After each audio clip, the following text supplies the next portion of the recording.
महाराज जी, आप आज 14 किलोमीटर चल के आए। कभी आप 20 किलोमीटर चलते हो, कंकर पत्थर ऐसे ऐसे रास्तों में चलते हो जहाँ हमारा पाँव भी लगता है तो हम उछल पड़ते हैं, चीख पड़ते हैं, अरे कंकर में पाँव पड़ गया।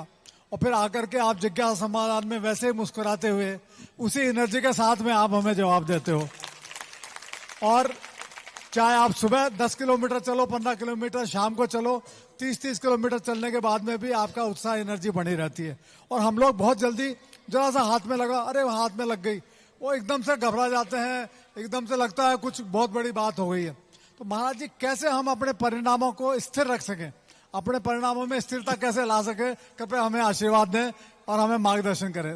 नमोस्तु गुरुदेव, नमोस्तु गुरुदेव, नमोस्तु। साधना का एक सूत्र है, जैसे अभी कहा कि विपरीत परिस्थिति में जितने हम मुस्कुराएंगे उतना हमारा साता वेदनी कर्म बंधेगा, उतना ही ज्यादा हमारी शक्तियां बढ़ेंगी। दुख में, विपरीत परिस्थिति में जितना जब हम दुख को अवॉइड करेंगे, दुख को भूलेंगे, उतना ही ज्यादा पुण्य का बंध, विल पावर, आत्मा की शक्तियां जागती हैं।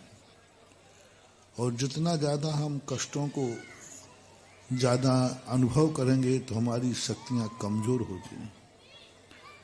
इसलिए यही साधना करना पड़ती है।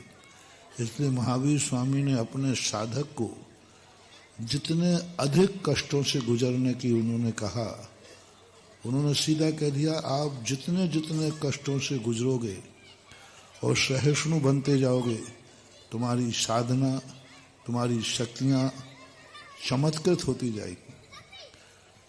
तुम इतने ज़्यादा शक्तियों को प्राप्त कर लोगे कि तुम्हें खुद मालूम नहीं होगा कि हमारे पास इतनी शक्ति है भी कि नहीं। जैसे अभी आपने कहा कि इतने विपरीत वातावरण में चल करके, तो ये शक्ति कहाँ से आई? ये शक्ति आई कि हमने उस असाता को अवॉइड किया। उस असाता में हमने अपने आप को दुखी नहीं किया, आर्त ध्यान नहीं होने दिया। उस समय हमारे अंदर विपाय विचय, अपाय विचय धर्म ध्यान चलता है, तो वो शक्तियां जागृत होती हैं। इसलिए साधु हमेशा साधना वह करता है जिससे कष्ट की स्थितियां बनती हैं, शारीरिक कष्ट। तो शारीरिक कष्ट को और मन के कष्ट को अंतर है।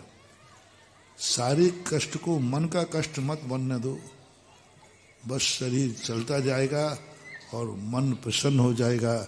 चेहरे पर जो मुस्कुराहट आती है वो मन की प्रसन्नता से आती है, शरीर की नहीं। पर मन को खिन्न मत होने दो, शरीर को तो जो होना है वो होता रहता है, ऐसा मानना चाहिए। नमस्ते।